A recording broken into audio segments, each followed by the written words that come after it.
as security, how we have been doing is that security is a combined business of all the security outfits in Anambra.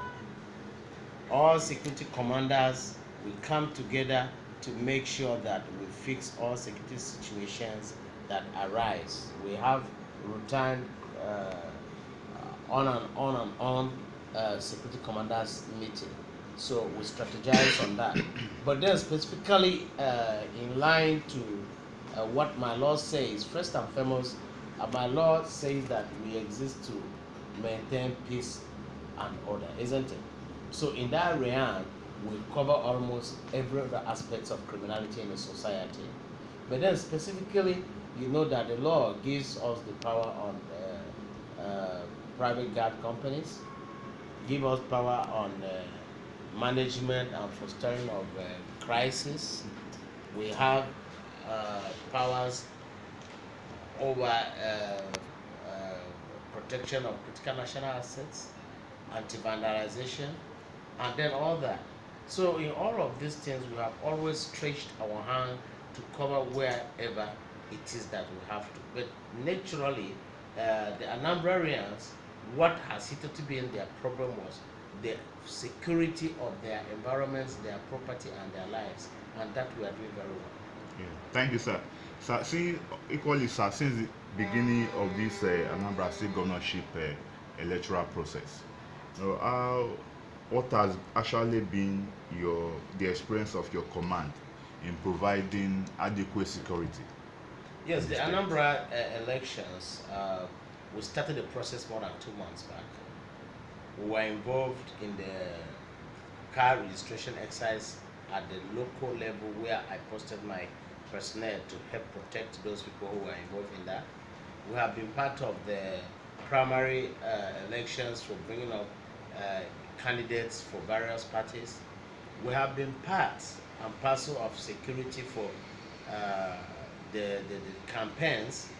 Just like yesterday, I was part of the system for welcoming the president to Ekweme Square, and then we escorted him till he left. So generally, we have gotten involved in all aspects of this. And then finally, it is a stretch to the D-Day, which today we are just D-2. And on the D-Day, we have already finished our deployment. What you can only see now is the movement of such deployments. As a matter of fact, Civil Defense is deploying people from 7 concentric states. That is Enugu, Ebonyi, Abia, Rivers, Edo, Delta, and which other one I have not called now, and then plus Anambra State itself, making 8. So we have a robust deployment. We are bringing in our canine units into this, which they are arriving today. So I will have deployments already stretched to INEC headquarters, to World Collection Centers, to racks, and all that. This we have taken care of. What is happening now is the movement of such personnel into such places that they fit in. So when we look at it, all this you have said, but we discover that we are hearing for the first time. We only heard of Nigerian Police Force doing this, doing that. That is exactly why we are skeptical. We want to know exactly what the command is doing, because it seems you are quiet.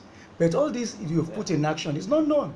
Yes, the most important thing is the deep waters don't move, they are silent. And 2, in every at the ISIS meeting with the Red Commissioner, we've always been there. We participated in it. The SSS, immigration, even road safety, prisons, and customs. All of these places I'm talking about are at the INEC security meetings for this election. 2, at every briefing, even when we were having the briefing of the various parties, chairpersons, and campaign directors, all of us were there. We sat taking questions from them and telling them what happened. The difference is that just like you have a football team and you have a captain, the constitution of the INEC says the police are the lead agencies. So sometimes, even when we're in these meetings, we do our deployment strategy together, which they are aware. All my deployment, the police is aware. They have it. The first part of it was even done by the police. So it is always left for them to say that we are. It's not a matter of police, please. But of course, the most important thing is, if you are in the field that day, if the international observers are in the field that day, the question is, would they see only police? No. The answer is no. So I don't think that it is how much you shout, but it's what you give. Okay. And we have it to give. Then, sir, looking at it at the period of this election, right from the primaries and all that you have covered in the past, is there anyone that you have arrested for any crime, or which? No, the elections particularly, arrests are made based on instructions from INEC, because any law that you violate during election is a law which is put together by the Electoral Act, isn't it? Yes, sir. Now, as we are going into polls, it is not our duty to go ahead and arrest. It is the polling units, is the electoral officer who will call us and say that this man has infringed the law for elections, arrest. Otherwise, our presence will become an intimidation to the public. 2, we have made formations where we are having joint operations room both at the force headquarters and at the INEC headquarters, and like that, variously in all the strata. So, at the high level where we'll be sitting with the regional electoral commissioner, he will be the one also to tell us that they've said that there is an absolute violence here. But then we are having patrol teams, which automatically, there's a restriction on movement.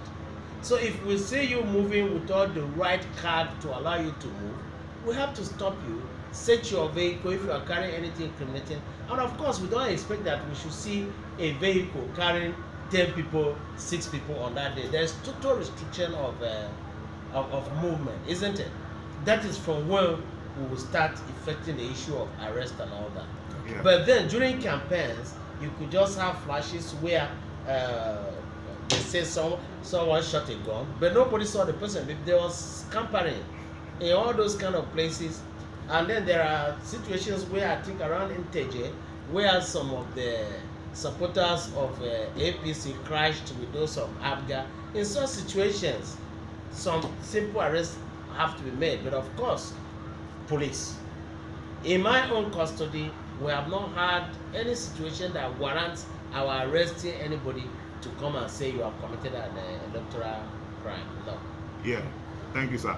On this note, sir, you may mention that one of your purview, what some of the work you have under your command is to be in charge of private guards.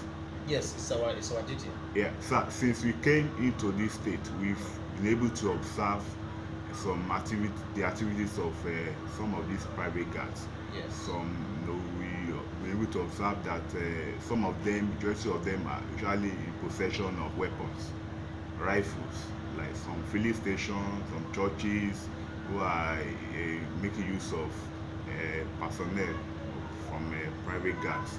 What is your command doing, most especially this period of election, to mop up some of these weapons so that they will not use it to cause problem one way or the other?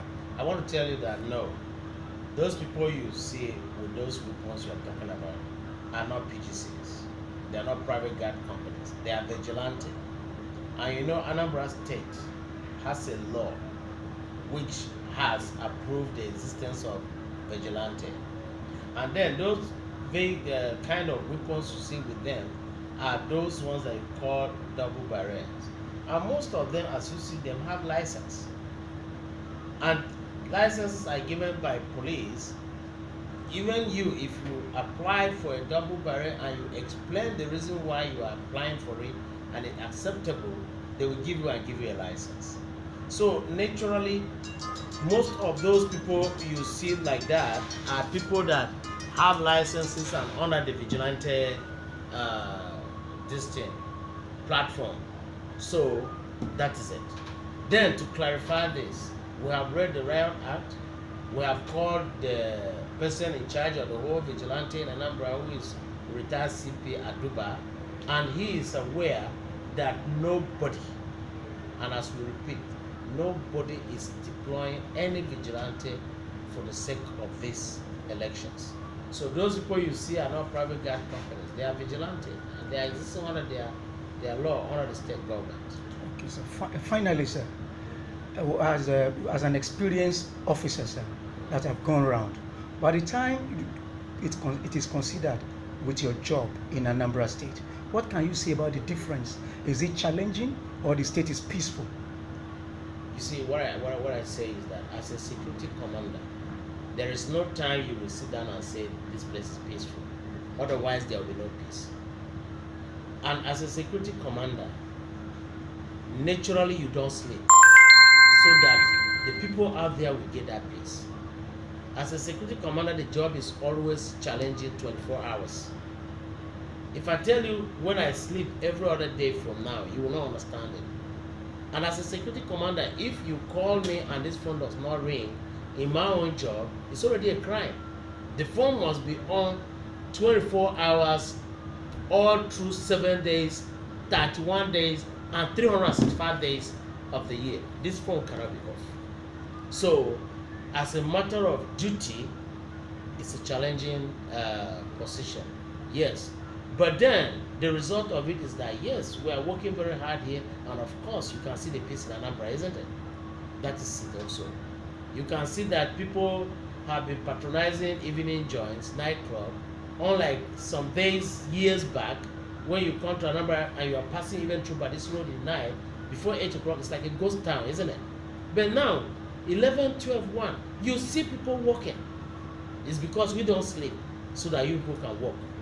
It is challenging, and I'm enjoying it. Yeah. And your message to the people, finally? Yeah, the message to the people is that we are telling all Anambrarians in the Anambra, the issue of elections will not hold. It's a hoax.